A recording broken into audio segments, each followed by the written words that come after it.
Sakal Gunar Vande Guru Sri Charanaravindan.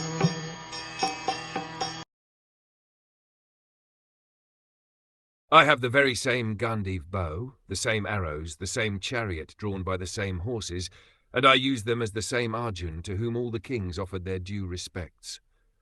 But in the absence of Lord Krishna, all of them, at a moment's notice, have become null and void. It is exactly like offering clarified butter on ashes, accumulating money with a magic wand, or sowing seeds on barren land. As we have discussed more than once, one should not be puffed up by borrowed plumes.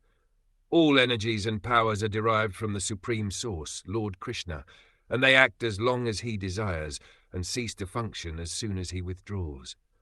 All electrical energies are received from the powerhouse, and as soon as the powerhouse stops supplying energy, the bulbs are of no use.